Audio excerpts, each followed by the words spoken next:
Frankly, your position is obsolete, Darren declared, his voice smug enough to make a saltine cracker taste arrogant. 85 pairs of eyes locked on me like I'd just spilled hot coffee on the Constitution. The room, once buzzing with polite corporate adrenaline and weak decaf, went stone quiet. Even the HVAC vents above us seemed to hold their breath. I stood there, holding my clipboard like it might turn into a sword if I squeezed hard enough. He said it again, louder this time, as if humiliating me once wasn't enough. This division is being streamlined, and Linda's role is no longer aligned with our strategic roadmap. I didn't cry. I didn't storm out. Hell, I didn't even blink. I just turned and walked to the only empty chair left, third row, far left, and sat down like I was watching a movie where the ending had already been spoiled. No one met my eyes. A few folks shifted in their seats like they had somewhere urgent to be but nowhere to go. One guy, Martin from Data Integration, actually winced. He'd just finished onboarding with me 2 weeks ago and probably still had the welcome packet in his inbox. I glanced around the room, watching Darren soak in his moment like he'd just slain a dragon, completely unaware that he'd just kicked a sleeping bear in the teeth. By the way, if you're still listening and you like these kinds of stories where the corporate snakes get what's coming, go ahead and hit that little subscribe button and throw a like while you're at it. It helps more than you'd think. Plus, I promise, the best part's still coming. After the meeting, I didn't go back to my desk. I didn't check my email. I didn't text anyone. I walked straight to the small, creaky file cabinet tucked inside the back of the storage room behind my old office, now Innovation Pod B, and opened the bottom drawer. That drawer hadn't seen the light of day in 3 years, not since our last federal renewal, but everything was still there. Hard copies of grant disbursements, my PI certifications, signed MOUs, a yellow sticky note in my handwriting that read, "In case they get stupid." Beneath it, the original grant application packet, unredacted, with one name typed clearly in bold on the front, mine. Let Darren have his little war drum. Let him parade his buzzwords and startup consultants and try to turn this place into some kind of half-baked tech accelerator. He didn't know what I knew. He didn't want to know, because knowing would mean realizing how utterly, laughably out of his depth he was. The thing about federal funding, real federal funding, not those PR grants he bragged about, is that it's not just money. It's authority. It's structure. It's legally binding terms, compliance protocols, agency contacts, audit trails, and, most importantly, named individuals responsible for execution. It's not the company that gets the money, it's the person, the principal investigator. And that person was me. Darren didn't even know what PI stood for. During a budget discussion a few weeks back, he called it private investigator and made a joke about trench coats. No one laughed, not even Barry from facilities, who laughs at anything. And now this fool had just tried to erase me in front of 85 staffers. He thought he'd won. Thought I'd fade quietly into the beige carpet like yesterday's toner cartridge. What he didn't realize was that I wasn't angry. I was prepared. Over the next few days, I didn't engage. I smiled. I nodded. I let HR schedule their little transition meetings. I let Darren pretend he was leading a revolution when he couldn't find the kitchen without Google Maps. Every time someone tried to loop me into an email thread, I gently replied that I was no longer in that role and referred them back to Darren. And then I BCC'd my personal account, just in case. I was the architect of this division. I built it from 3 staffers and a donated printer into a national education pipeline with 7 partner institutions and 2 federal renewals. I'd written the strategic vision Darren was now plagiarizing at every staff update. And I knew, deep in my marrow, that when the dust settled, the grant office wasn't going to care about Darren's buzzwords or slick haircut. They were going to care about one thing, whose name was on the grant. And spoiler alert, it wasn't his. I started with coffee. Not the office sludge they serve in the break room, but the real kind. The kind that stains your teeth and your soul, poured from a diner pot by a waitress who's seen some things. I met Elena there first. She used to be our grants compliance officer before she moved on to some think tank job in D.C. She sipped her coffee, took one look at Darren's org chart I'd discreetly slid across the table, and nearly choked on her cinnamon roll. "They removed you entirely?" she said, eyebrows vanishing into her bangs. "Page 7, I murmured. "That's where they moved my entire unit under digital community engagement, headed by Trent, from marketing." Elena looked like someone had read her bad fan fiction aloud at a conference. You know he once tried to submit a grant to the Department of Education using Comic Sans? I did know. I'd seen the email. Saved it too. She flipped through the packet again, this time slower, lips pressed tight. They've got no idea what they're doing, do they? I shook my head. Worse, they think they do. By the end of that first week, I'd had 5 of these quiet coffees.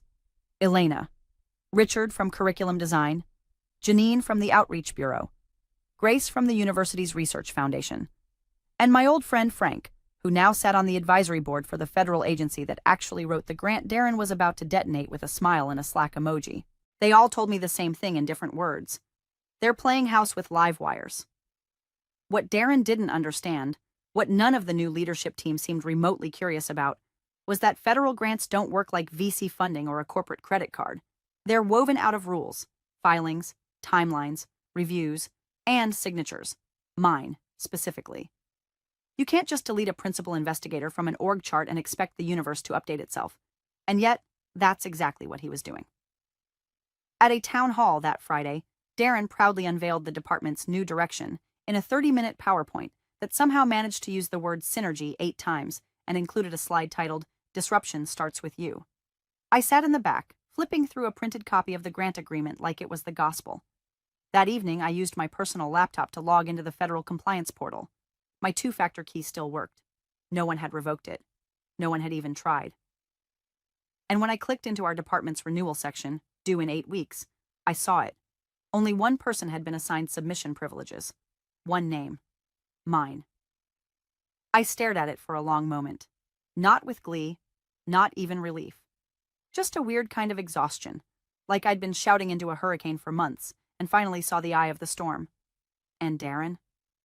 Darren was off giving interviews to thought leaders in edtech, talking about breaking silos and flattening vertical hierarchies. Meanwhile, the only thing he'd actually managed to flatten was our chain of responsibility. He had no idea that each of those flattened teams was tied to a unique funding stream, and each stream was tethered to a compliance clause. You mess with those without updating the portal, you're not just reorganizing, you're committing a reportable violation. Back-channel chatter confirmed it. The agency hadn't received any of the required role transition forms. Darren hadn't even scheduled a call with them, hadn't asked who the authorized signers were, hadn't requested PI transition protocols. Nothing. And Grace, God bless her, forwarded me a meeting agenda she wasn't supposed to have access to. Q3 strategic realignment, removing legacy oversight bottlenecks. That was me. I was the bottleneck, the one keeping their little startup cosplay from running wild with government dollars. Simmering betrayal doesn't feel like rage. It feels like caffeine behind your eyes and a spreadsheet in your soul. I didn't cry. I didn't vent. I started building timelines, saved every email, every internal memo, every folder Darren had removed my name from. And when one of his interns, bright-eyed poor kid, slipped up in a Slack thread and asked me how to access the agency's reporting system, I replied with 6 words. That access is currently PI restricted. Nothing else. Let them wonder. Let them squirm. Let them Google what a PI even is. 8 weeks. TikTok. I bought a second flash drive, not because I was running out of room, the first still had gigabytes free, but because some part of me wanted a backup for my backup. Paranoia is just experience with a good filing system. And I wasn't taking chances, not with the way Darren's plans were accelerating like a teenager on Dad's sports car, ignoring the blinking oil light and the burning smell from the engine. I started small, pulled every email from my inbox with the word realignment, restructure, or my personal favorite, sunset. Nothing good ever gets sunsetted in corporate America unless it involves your access badge and a cardboard box. Then I archived the full list of active team members tied to our grant. Names, roles, salaries, compliance clearances. I printed the org chart from 6 months ago. Then again from yesterday. My name had been moved so far to the side, it was practically falling off the page like a rejected sticky note. They thought I'd just quietly fade, but I didn't. I documented. When I opened our shared drive, I noticed they'd renamed the federal funding folder. It used to be EID Grant Ops. Now it was Innovation Funding 21C. I laughed out loud. That's how you know someone's trying to look smart. They slap 21st century on things like they just invented electricity. They didn't even move the files, just renamed the top-level directory and pretended it was a whole new system. So I downloaded everything, even the subfolders they didn't know mattered. Audit logs, training rosters, procurement approvals. Darren had told staff to stop using clunky templates and instead rely on a new productivity app with animated unicorns. Unicorns don't stand up in audits. Then I did something he never would have thought of. I scheduled a meeting with the agency. Technically, it was just an informational interview, a check-in, a courtesy call. I wore a plain gray blazer and didn't touch my coffee. The compliance officer on the other end, Margie, mid-50s, glasses sliding down her nose, looked up from her notes halfway through and narrowed her eyes. "Wait, did you say they removed the listed PI?" she asked. I nodded slowly. "In the internal org chart, yes." "Did they file a transition letter?" "No." Margie blinked. That's a reportable violation." I just sipped my water. "And you're still logging in under your PI credentials?" "I am." "Well then, technically, you're still the only authorized party. Any use of funds or staff reallocation without your sign-off isn't just out of compliance. It could trigger a freeze. Are they aware?" I didn't answer. I didn't need to. That was the moment despair evaporated. It didn't happen with trumpets or tears, just that click in your chest when you realize you're not crazy. You're right, and they're the ones playing hopscotch in a minefield. When I got back to my desk, I changed my passwords. Every one of them. Then I added two-factor authentication to the agency portals and the backup access server. Darren had tried to route all reporting through his new operations manager, a woman who once asked me if accrual was a spreadsheet formula, but her login triggered an instant rejection from the system. She wasn't listed. She couldn't submit. She didn't even have read-only access. I began archiving files off-site, not deleting, just mirroring. Every memo, every Slack message, every time-stamped video from the webinars I'd hosted on compliance protocols, now being ignored. I labeled them with calm, boring titles like Q2 Restructure Memo, Legal Review, and Staff, Reassignments, Grant Conflict. Boring is what buries you in an audit. It's the dull stuff that detonates careers. The funny thing? Darren still thought he was winning. Still strutting around, still making decisions with a Sharpie and a dream. He sent out a campus-wide update titled Phase 2, Unleashing Potential, where he literally used the phrase, torch the old playbook. Meanwhile, I was holding the actual playbook, signed and notarized, recognized by a federal agency that does not, ever, play games. He had no idea the game was already over, and I wasn't making moves. I was just building the receipt drawer. The week the consultants arrived, everything started to rot from the inside. They came in packs, slim suits, glowing teeth, and lanyards that looked like they came prepackaged with buzzwords. Agile, disruptive, lean-forward integration. You could practically smell the LinkedIn premium on them. Darren walked behind them like a proud golden retriever who thought he'd just discovered fire. He kept calling it a strategic infusion of next-gen thinking. I called it a circus where the elephants had MBAs.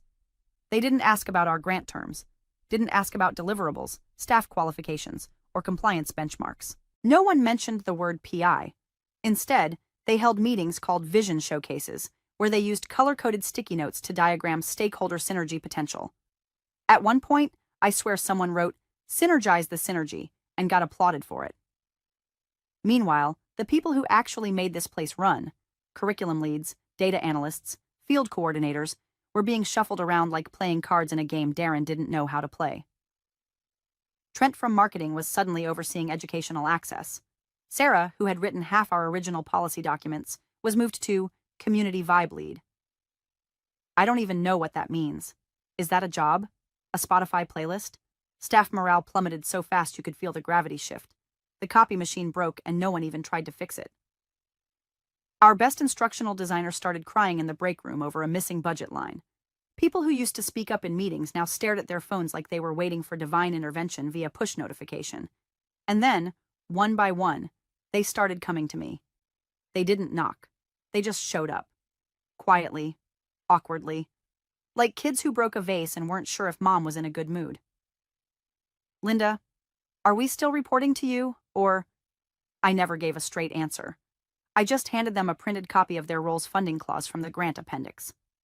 Section 4.3, subsection C. Personnel assignments and supervisory structure must reflect compliance with approved oversight designations. I'd highlight the relevant line, slide it across the desk, look them in the eye. You might want to familiarize yourself with this. I wasn't sabotaging anything. I was just letting gravity do its job. The thing is, when you're the only one who understands the rules, you don't need to play dirty. You just need to let the clock run. And Darren? Darren was trying to sprint through a chess match wearing clown shoes. He launched an initiative called Project Phoenix, like he was rebranding a soda, complete with a stylized bird logo and inspirational emails with subject lines like, "Rise with me." He started referring to himself in the third person. Darren believes in agility. Darren wants action. I don't think Darren believed in reading. At one point, he called an all-hands and unveiled a new innovation pyramid that put legacy oversight at the bottom tier labeled Obsolete Anchors. He looked directly at me when he said it. I smiled and clapped politely. Meanwhile, I was quietly routing all funding disbursement logs through my archived templates. I stopped correcting mistakes in the compliance tracker. Let Trent's assistant upload the wrong report format. Let the consultant submit a draft operating plan that used language copied from a California tech incubator. We're in education, in the Midwest, funded by the Department of Community and Rural Development. No one caught it, because no one knew what they were looking at. I did. I watched it unfold like a slow-motion derailment, and I didn't lift a finger. I didn't have to. Each day, another thread unraveled. A coordinator quit. A district partner asked why their invoices hadn't been processed. Someone noticed their travel reimbursement was missing. Little things at first, then not so little. And still, Darren strutted around like a man selling elevators in a building that had no floors. I had my binders. I had my access. I had the agency's auto-confirmation that I was still the listed PI. And I had time. Every tick of the clock wasn't just waiting. It was an alibi. The email landed at 7:48 a.m. Subject line, Leadership Restructure, Final Phase. I opened it without flinching. I'd been expecting it. Darren's digital signatures were always a little too proud. Bold font, oversized logo, the Director of Innovation Strategy title he gave himself beneath a motivational quote about disruption. This one was no different, except it had legal and HR looped in like they were guests at a wedding he forgot to RSVP for. Effective immediately, it read, Linda Carpenter will be transitioned into a legacy advisory role, with gratitude for her years of foundational service. As we align with new strategic frameworks, Linda will no longer hold operational authority or oversight within the division's current structure. Operational authority. That phrase sat there like a coffin lid. No one called me. No one scheduled a meeting. Just that email, surgical and smug. The gratitude part was what made me laugh, like tossing a bouquet onto a burning bridge. I stared at the screen for a moment longer than necessary, not because I was shocked, not because I was hurt, but because I could feel the moment solidify. This was it, the line they couldn't uncross. So I replied. One sentence. No greeting. No sign-off. Per federal compliance requirements, all programmatic changes must be PI certified before implementation. I hit send, closed my inbox, and that was it. No response. Not from legal. Not from HR. Certainly not from Darren. Just silence. Like a stage play where someone missed their cue. I watched the cursor blink for a while, wondering if they were scrambling or just clueless. Probably both. The thing is, that email, short as it was, wasn't a threat. It wasn't a protest. It was a reminder. A single pushpin holding the whole facade together. And if they ignored it, that was fine. Let them. I went back to my routine, showed up, attended meetings as the legacy advisor, sat quietly while consultants talked in circles, gave polite nods when someone asked for my historical context. They thought they'd reduced me to a museum exhibit, something dusty and safe, contained behind a velvet rope. But I wasn't gone. I was watching. And more importantly, the systems were still mine. Darren started issuing directives that had nowhere to land. Staff hesitated. Is this approved yet? They'd ask. Is legal looped in? No one knew. Because no one could track the chain of compliance, not even Darren. They'd removed the wrong link. Thought they were cutting dead weight. Didn't realize they'd amputated the central nerve. But I didn't correct them. I didn't defend myself. I felt invisible, but not powerless. There's a strange kind of freedom in being underestimated, like walking through fog with a torch no one sees. And as I walked the halls of my own division like a ghost, I started noticing the cracks widening. A vendor called to ask about missing invoice codes. A program partner emailed HR in confusion after their liaison stopped responding. The monthly impact report Darren tried to send out got bounced by the federal system. He marked it as technical issues. And yet still, they acted like I was the one being phased out. Let them. They were steering a car with the steering wheel already in my desk drawer. All I had to do was wait for the wall. I didn't schedule the call with the agency's liaison out of spite. I did it because it was due. Performance reports don't submit themselves, and Darren clearly wasn't going to do it. He probably assumed some intern in a WeWork hoodie was handling it on a Google sheet. But this wasn't a Slack emoji kind of process. This was a federal platform with session timeouts and digital keychains older than his leadership career.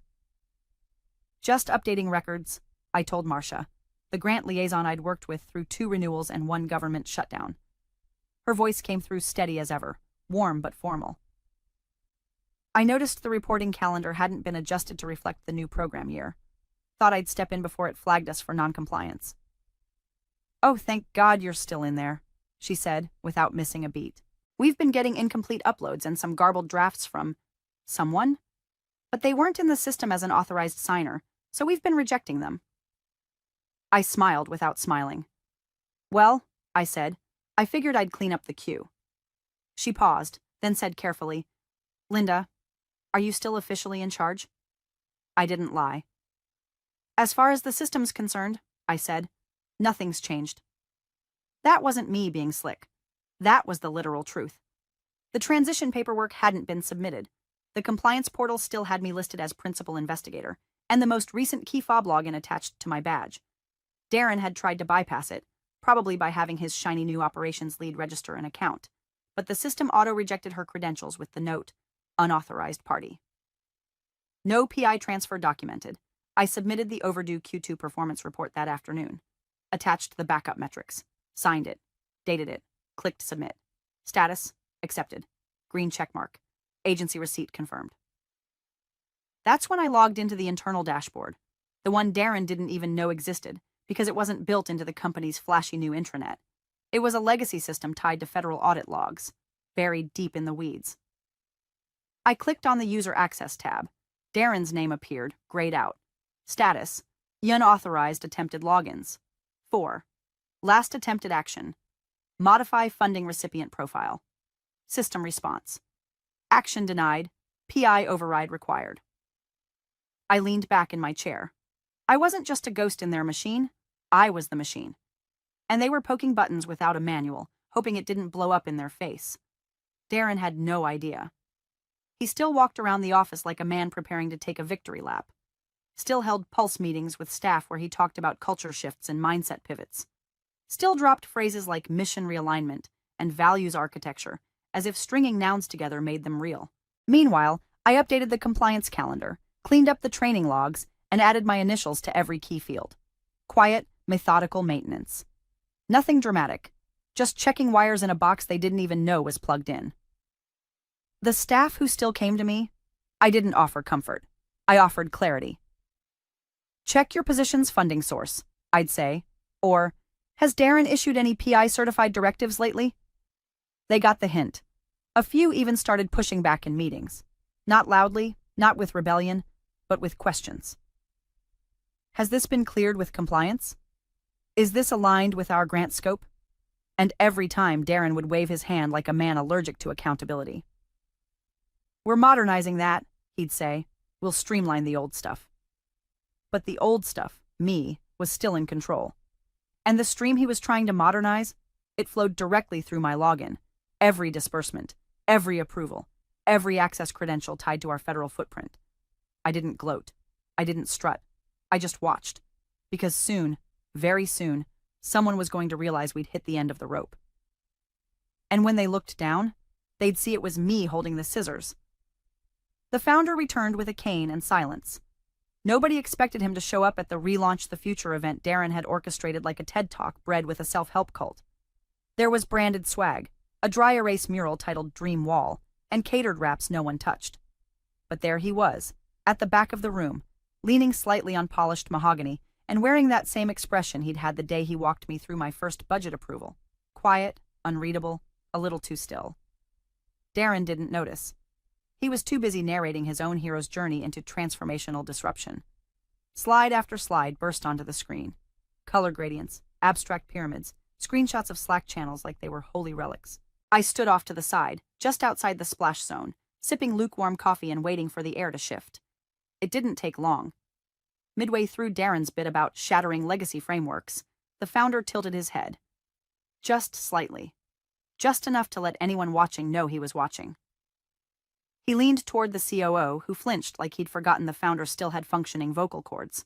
Their conversation was barely a whisper, but I caught a few words. Org chart. Current structure. Grant file. The COO nodded and all but jogged out of the room, face pale as copier paper. Darren, oblivious, clicked to a slide titled Department 2.0, Fueling Impact Without Limits. It had a flaming arrow pointing upward through a bar graph that didn't cite any source. He raised his hand like he expected applause. He got a couple of pity claps and one half-hearted woo from Trent, who'd already reapplied hair gel twice during the presentation. I met the founder's eyes from across the room. He didn't smile. He didn't nod. But something flickered. Recognition. Memory. And, beneath that, a spark of suspicion. We hadn't spoken in nearly 6 months. He went on medical leave during the worst stretch of our restructuring chaos, right around when Darren was promoted from strategic advisor to director, because the board wanted fresh blood and thought mid-level tech charisma was a substitute for experience. The founder had been quiet, off-grid. Rumors were he'd stepped back permanently. But there he was, in the room, watching the circus. The COO returned about 10 minutes later, carrying 2 folders like they were radioactive. He didn't hand them to Darren. He took them directly to the founder, who sat down in one of the back chairs with all the fanfare of a man about to grade a very disappointing term paper. Darren kept talking. He wrapped up with a dramatic flourish about erasing the walls between vision and execution, completely unaware that a man was literally flipping through documentation that showed just how much of that execution was built on sand. The founder raised one eyebrow, asked the COO something. The COO blanched. Then the founder closed the folder slowly, precisely, looked up again, this time straight at me. And I knew. He'd seen it. The PI designation, the untouched grant portal, the signature line with my name on every renewal form. He'd seen everything Darren hadn't bothered to read. I set my coffee down, straightened my blazer, felt the heat rise beneath my skin, but not from panic, from pressure. The kind you feel right before the dam breaks, because I wasn't the only one holding the truth now, and someone with actual power had just picked up the matchbook. The conference room had that pre-storm pressure in the air, fake cheerful lighting, tension pretending to be structure. I wasn't supposed to be there. The invite had gone to active leadership only, but someone, maybe the founder himself, maybe his assistant with a long memory, had tacked my name on as a legacy observer, a polite euphemism for ghost. I took a seat in the corner, no placard, no eye contact, just me, a notebook, and a pen that clicked louder than anyone liked. Darren sat at the head of the table like he'd earned it, expensive pen in hand, collar crisp, smirk dialed just shy of smug. Around him, senior staff, a few board observers, legal and HR looked mildly sedated. He opened with his usual, a monologue laced with business jargon, promising seamless forward motion and next phase deliverables. No one interrupted, not even when he said, "As you all know, Linda has transitioned out of operations, and I've assumed oversight of all active funding streams." He didn't glance my way. That was his tell. He avoided what he feared. 10 minutes in, the founder leaned forward. Slow, intentional, the kind of movement that draws eyes without asking. He held up a document. Plain, 3-hole punched. The grant agreement.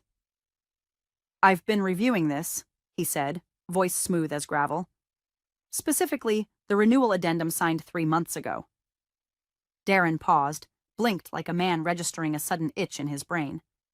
"Yes, we're aware of the renewal." "Are you?" The founder flipped the document open, held up a page like it was evidence in a courtroom. "There's only one active PI listed here." Silence. Then he turned to Darren, eyes flat. "And it isn't you." The room shifted like a tablecloth had just been yanked out from under lunch. Darren frowned, forcing a chuckle. I I'm not sure what that means in practical terms. The founder didn't smile. It means your position has no legal access to the division's funds, or its staff. Dead air. The CFO cleared his throat, leaned forward. Is that accurate? The founder turned the document around so everyone could see the line. Principal Investigator, Linda Carpenter. He looked at me for the first time. Linda, can you confirm whether any PI transition paperwork has been submitted to the agency? I didn't raise my voice, didn't smile, just answered like I was reading from a recipe. No, no transition has been filed. I remain the sole credentialed party for federal access. All changes require my certification. None have been given. HR shifted uncomfortably. Legal looked like someone had slipped them a shot of bleach. Darren let out a short breath. I was under the impression that... You were under the impression, the founder interrupted, that we could restructure a federally funded division without honoring the compliance structure that binds the funding. That was your impression? No one moved. Not a single person. The CFO reached for his tablet, checking something. Then he froze. Our internal system shows disbursements pending for Q3 and Q4, but none of them have PI certification. The founder leaned back. So what happens now? I responded calmly. Any unauthorized expenditure puts us at risk for agency audit, grant suspension, and repayment of federal funds. Darren turned pale. Wait, are you saying... I'm saying, I said, you've been managing a department you have no legal access to, and assigning staff to roles that aren't supported by the grant. Someone muttered, "Oh my God." The founder closed the folder, set it on the table like a gavel. Until this is resolved, he said, no structural changes move forward. No new roles, no disbursements, no public communications. He paused, looked straight at Darren. You've been playing with matches next to a fireworks factory. I stayed quiet. I didn't need to speak, because every eye in that room had already turned to me, not with pity or nostalgia, but recognition. The ghost in the system had a name again. The founder's eyes never left me. Still seated, still composed, but everything in his posture had shifted. Gravity pulled toward him now, not Darren. He tapped a finger against the folder. Linda, he said, his voice low but unmistakably clear, would you care to explain Appendix D? I didn't rush. I didn't clear my throat or pretend to act surprised. I just stepped forward, heels echoing on the tile like punctuation marks. The room tracked me like a heat signature. Appendix D, I said calmly, outlines disbursement freeze procedures in the event of unauthorized role changes or oversight breaches. I could see legal sit straighter, flipping pages fast. The founder just nodded, like he'd already known. This was confirmation. A formality. I continued, voice steady. If a listed principal investigator is removed or their authority bypassed without filed transition documents, the grant automatically enters a compliance hold. All associated disbursements, reimbursements, and staff allocations are frozen until resolution. Legal suddenly stood, muttering something sharp into the CEO's ear. And if attempted expenditures occur during that hold, I added, they are flagged for federal review. That includes salary payments from grant-funded lines. Darren snapped, This is bureaucratic nonsense. We've been operating. The work is getting done. You think the agency cares about some formatting on a portal? They do, said the CFO, cutting him off without looking up from his screen. His voice was flat, final. She's the PI. The system won't release funds for the next cycle unless she certifies. Darren's jaw worked, but no sound came out.